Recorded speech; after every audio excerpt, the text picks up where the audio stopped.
Khoyrasol block ও গ্রাম কমিটির উদ্যোগে গত 15ই মে থেকে শুরু হয়েছে শ্রীমদ্ ভাগবত পাঠের অনুষ্ঠান। খয়রাশোলের গোষ্ঠডাঙ্গাল ময়দানে গত 7 দিন ধরে চলছে এই ধর্মীয় আসর। শ্রীমদ্ ভাগবত পাঠ করছেন স্বামী হিরণময় গোস্বামী মহারাজ। তবে শুধুমাত্র ধর্মীয় অনুষ্ঠানে সীমাবদ্ধ থাকেননি উদ্যোক্তারা।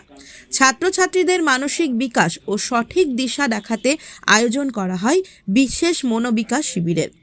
এই শিবিরে এলাকার অসংখ্য ছাত্রছাত্রী অংশগ্রহণ করে। তাদের সঙ্গে সরাসরি কথা বলেন হিরণময় মহারাজ। পড়াশোনা, ভবিষ্যৎ পরিকল্পনা, মানসিক চাপ সহ বিভিন্ন সমস্যার কথা শোনেন তিনি। পাশাপাশি জীবনে এগিয়ে যাওয়ার সঠিক পথও দেখিয়ে দেন ছাত্রছাত্রীদের।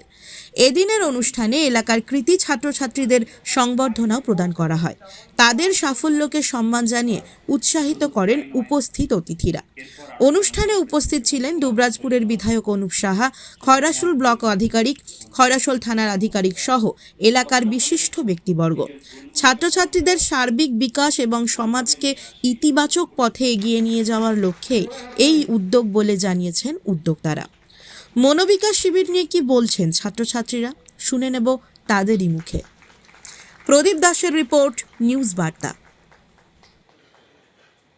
আমি নাগরাখানা হাই স্কুলের ছাত্রী। আমি ক্লাস 12-এ পড়ছি। আগামী দিনে তো অনেকটাই কাজে লাগবে, অনেকটা উন্নতির দিকে এগোবো আমরা। আমাদের যে ভুলগুলো আমরা নিজেরা সংশোধন করতে পারি না, চাইলেও পারি না, সেগুলো মহারাজজির সামনে বললে মহারাজ পুরোটা আমাদের ভুলটা নিজের চোখে ধরিয়ে দিচ্ছে, নিজে বুঝতে পারছি। সেই ভুলটা আমরা পরবর্তীকালে সংশোধন তো করতে পারবোই, করার চেষ্টা অবধি করবো। আর আমরা আমাদের সবচাইতে বড় সমস্যা থাকে আমরা নিজেদের ভুলটা নিজেরা বুঝতে পারি না, আর সেটা মহারাজজি ধরিয়ে দিচ্ছে। এটার জন্য আমাদের অনেক পরবর্তীকালে উন্নতি হবে, আর আমরা চেষ্টা করবো। আমার এখানে খুবই ভালো লাগছে। আমাদের সবারই এই শিবিরে অনেক উপকার হচ্ছে, সবাই ভুল সংশোধন করতে পারছে। আমার জীবনে এটা অনেকই কাজে লাগবে। মহারাজজি খুবই ভালো, আমাদেরকে অনেক উপকার করলেন। এটা যেন প্রত্যেক বছর হয়, এটা আমরা আশা করব।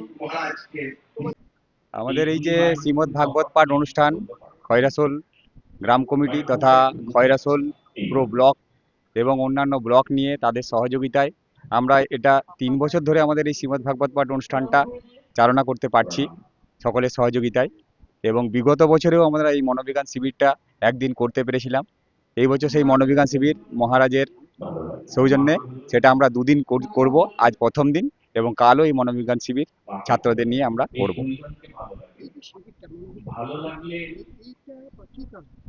এইটা আমাদের এই যে খয়রাশোল ব্লক তথা অন্যান্য ব্লকের যে বিভিন্ন ছাত্রছাত্রীদের মহারাজের সৌজন্যে যে তাদের যে অগ্রগতি, তাদের যে মানুষ হয়ে ওঠা, সঠিকভাবে মানুষ হয়ে ওঠা, মানে আমরা তো পড়াশোনা করে এক ধরনের একটা মানুষ হই, কিন্তু মহারাজের সৌজন্যে তারা যে শিক্ষাটা লাভ করছে সেখানে সমাজের জন্য তারা কতটা ভালো করতে পারে, যে যারা ডাক্তার হবে তারা যেন মানে সঠিকতার সঙ্গে সেই ডাক্তারি পালন করতে পারে, তারা যে যে পেশায় যেভাবে যাবে তারা যেন সেখানে মানুষের মতো মানুষ হয়ে সমাজের জন্য কাজ করতে পারে। মহারাজের সেই উদ্যোগটা আজকের ডেটে আগামী যে বিগত বছরে যে মনোবিকাশ হয়েছিল তাতে ছাত্রদের দিচ্ছে যেটা জানা যাচ্ছে অনেকেরই সেইটা খুব ভালো কাজ করেছে।